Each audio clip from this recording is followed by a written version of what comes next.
Deke had always understood that fear at Forrester Creations did not arrive loudly. It did not announce itself with slammed doors or raised voices. It came quietly, disguised as calendar invites that suddenly excluded his name, as hushed conversations that ended when he entered a room, as smiles that lingered just a second too long. When rumors began to circulate about Thomas's return, that familiar, suffocating fear wrapped itself around Deke's chest with practiced ease. Thomas was not just another designer coming back to reclaim a desk and a title. He was history, legacy, blood.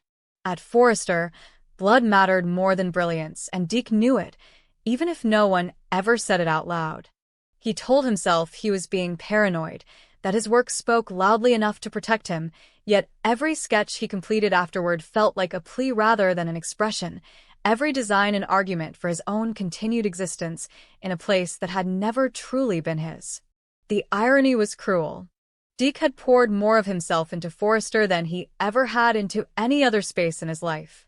His designs were not merely garments, they were fragments of memory, ambition stitched together with discipline and desperation. Late nights alone in the studio, the hum of machines keeping him company, had become his sanctuary. Yet even there, the shadow of Thomas loomed. Deke remembered the old hierarchy clearly, how creativity bent instinctively toward the gravitational pull of the Forrester name. No matter how innovative Deke's ideas were, he feared they would always be described as impressive for someone like him, a qualifier that never applied to those born into the right family. As Thomas's return grew closer, that unspoken hierarchy reasserted itself, and Deke felt himself slowly being edged toward invisibility. Then came the leak, sudden and devastating in its precision. One morning, Forrester buzzed with excitement over a mysterious new designer whose portfolio had apparently taken the fashion world by storm overnight. The designs were bold, modern, unmistakably forward-thinking. They were also unmistakably Deke's. He recognized every line, every silhouette, every calculated risk.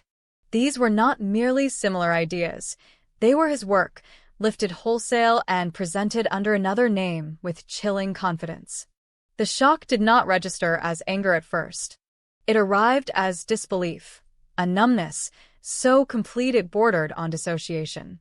Deke scrolled through the images again and again, hoping his eyes were lying to him, hoping coincidence could stretch far enough to explain away the impossible. It could not.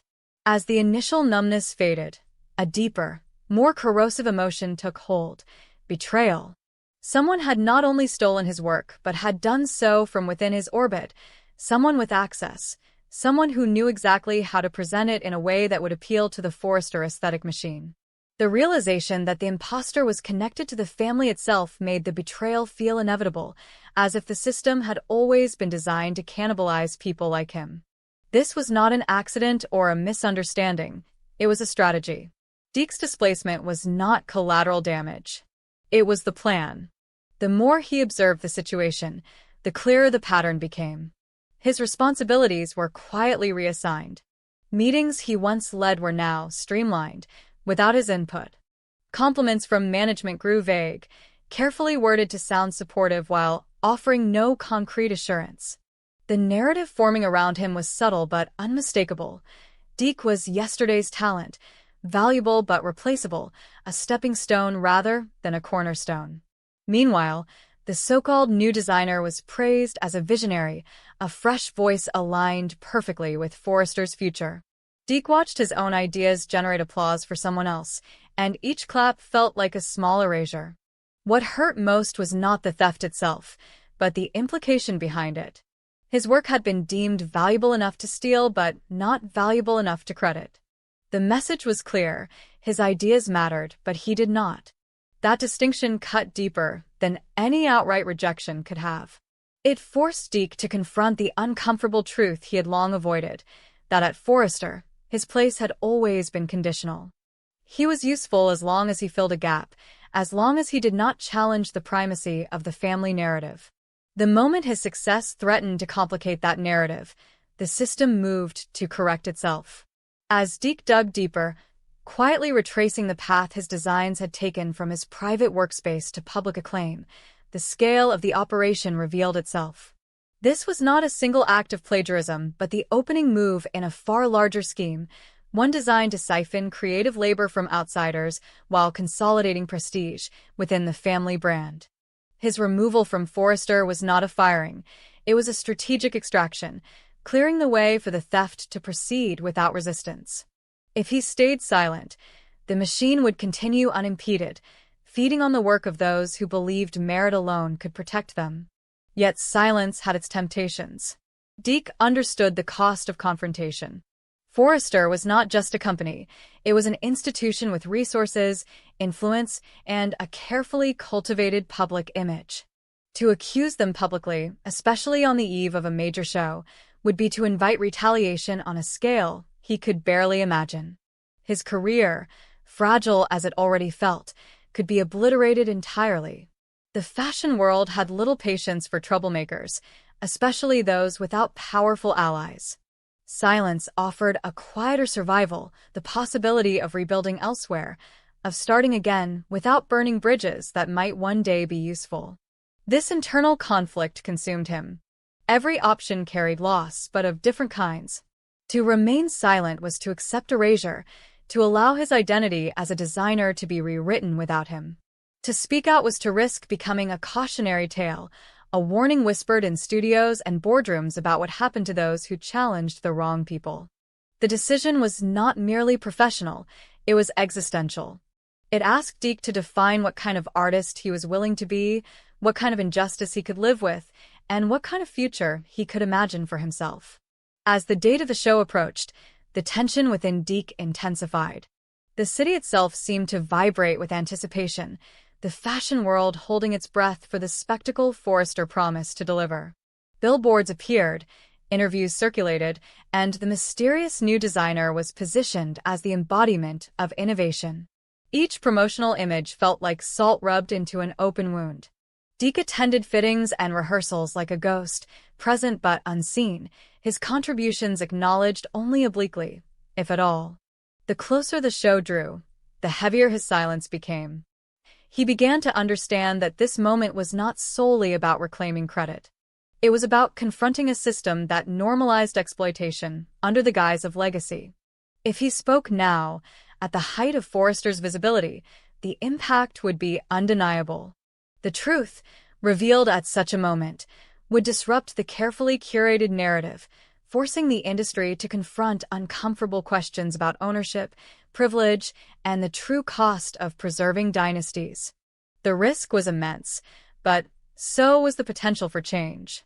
On the night of the show, as lights blazed and cameras flashed, Deke stood at the edge of a decision that would define him.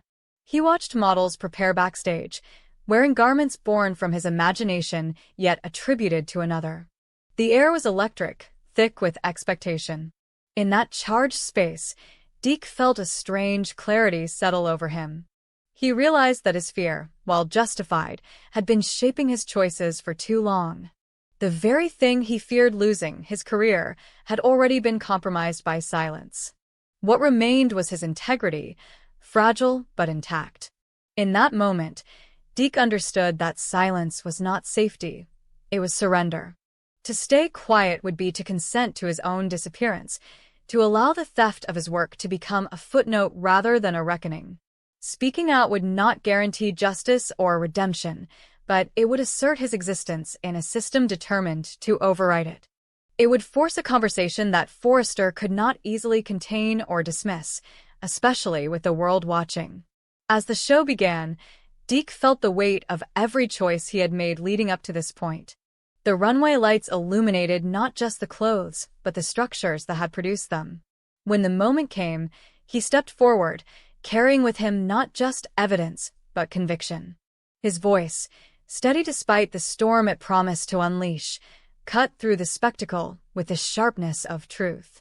In choosing to speak, Deke did not know what he would lose, but he knew what he would no longer sacrifice: his identity, his labor, and his right to be seen. The aftermath would be messy, unpredictable, and painful. Careers would shift, alliances would fracture, and the pristine image of Forrester would crack under scrutiny. But in that decisive act, Deke reclaimed authorship not only of his designs, but of his own narrative. Whether the industry embraced him or cast him aside remained uncertain. What was certain was that he had refused to be erased quietly, and in doing so, he transformed a story of theft into one of defiance, forcing a reckoning that could no longer be deferred. The moment Deke spoke out did not end the story. It shattered it, sending fractures racing through Forrester Creations and far beyond its glass walls. What followed was not the clean reckoning some imagined, not a swift apology or a quiet legal settlement smoothed over by publicists. Instead, it unleashed a slow-burning war, one driven by humiliation, fear, and a desperate need to regain control. The industry watched as Forrester scrambled to contain the fallout, but behind the scenes, something far more dangerous was unfolding. Deke had not merely exposed theft. He had declared himself an enemy of a family that had survived generations by crushing threats before they fully formed. In the days after the show, Deke became both a symbol and a target. Interviews poured in, each one probing his motives, his evidence, his past. Supporters hailed him as brave, as the rare outsider willing to challenge entrenched power. Detractors painted him as bitter, unstable, a man trying to burn down an empire because he could not secure his place within it. Deke endured it all with a controlled intensity, aware that every word he spoke could be weaponized. Yet beneath that composure, something darker was taking shape. The betrayal he had uncovered went deeper than he had first realized, and the more he learned, the less this felt like a professional dispute and the more it resembled a personal vendetta engineered with ruthless precision. Thomas, at the center of the storm, responded with outward calm. Publicly, he denied everything with polished confidence, framing the controversy as a misunderstanding inflated by media sensationalism. Privately, however, the crack showed. Deke could see it in the way Thomas avoided direct confrontation, in the sudden tightening of security around him, in the quiet panic that rippled through the inner circle of the family. Thomas understood something the rest of the world did not yet grasp. Deke knew more than he had revealed, and what he knew could destroy not just reputations but lives. As Deke continued to investigate, following threads he had once ignored out of self-preservation, the true scope of the scheme emerged. The stolen portfolio was only the beginning. There were other designers, other ideas quietly absorbed into the Forrester brand and credited elsewhere, their creators pushed out or marginalized until their protests faded into obscurity. At the heart of it all was a network of facilitators, some motivated by loyalty, others by fear or ambition. Thomas had not acted alone, but he had been the one to authorize the final move, the one who decided Deke was expendable. That realization hardened something inside Deke. His initial act of exposure had been driven by a need for justice, but what followed was fueled by something colder. He no longer wanted acknowledgement or redemption. He wanted consequences. He wanted Thomas to feel the same vulnerability, the same sudden awareness that the ground beneath him could give way without warning. Revenge, Deke understood, was not about spectacle. It was about control, about forcing someone to confront the limits of their power. The shift in Deke's demeanor did not go unnoticed. Those close to him sensed a growing intensity, a focus sharpened to a dangerous edge. He stopped speaking publicly except when absolutely necessary. Instead, he moved quietly, meeting with lawyers, investigators, and people who had once been too afraid to talk. Each conversation added another piece to the puzzle, another confirmation that what had happened to him was part of a pattern carefully hidden behind luxury and legacy. With every revelation, Deke felt his anger crystallize into purpose. Thomas, meanwhile, began to unravel. The pressure of scrutiny gnawed at him, eroding the effortless confidence that had once defined him. He became increasingly paranoid, convinced that everyone around him was a potential liability. Meetings grew tense. Tempers flared. The family's internal divisions, long masked by unity, widened into open fault lines. Thomas responded the only way he knew how, by tightening his grip, by trying to intimidate and silence those he believed might turn against him. It was a strategy that had worked before. This time, it only accelerated his isolation. Deke watched all of this from a distance, careful not to reveal his hand too early. He understood that true revenge required patience. It required letting Thomas believe he still had options, still had leverage, until the moment those illusions collapsed. What Deke did not anticipate was how far the situation would escalate, how quickly revenge would slip beyond calculated exposure and into genuine danger. The first warning came subtly. Anonymous messages began appearing in Deke's inbox, vague but unmistakably threatening. He dismissed them publicly, refusing to play the role of victim, but privately he took precautions. Security became a constant presence. Every unfamiliar face registered as a potential threat. Still, Deke pressed on, convinced that backing down now would render everything he had risked meaningless. Then Thomas made a mistake. In an attempt to intimidate a former collaborator into silence, he revealed information that tied him directly to financial irregularities connected to the stolen designs. The exchange was recorded, preserved by someone who had finally decided fear was no longer enough to keep them compliant. When that recording reached Deke, he understood that the balance of power had shifted irrevocably. This was no longer about intellectual property. This was about criminal liability. Deke prepared his next move with meticulous care. He knew that releasing everything at once would provoke chaos, but chaos was precisely what Thomas could exploit to portray himself as the victim of a vendetta. Instead, Deke chose a slower burn, leaking information strategically, forcing Thomas to respond again and again, each denial contradicted by new evidence. The effect was devastating. Investors grew uneasy. Allies distanced themselves. The family's internal trust eroded further, each member wondering who might be next to fall. As Thomas's world constricted, his behavior grew more erratic. He lashed out at staff, alienated longtime supporters, and made increasingly reckless decisions. The stress manifested physically, his once controlled presence replaced by a restless volatility. Those closest to him began to worry not just about his career, but about his stability. Yet Thomas refused to slow down, convinced that any pause would be interpreted as weakness. The breaking point came on a night that should have been uneventful. Thomas left a late meeting alone, dismissing security in a moment of defiant pride. He wanted to prove, if only to himself, that he was still untouchable. Somewhere between the parking garage and the street, that illusion shattered. The confrontation was sudden, violent in its intensity, and over almost as quickly as it began. Thomas survived, but barely.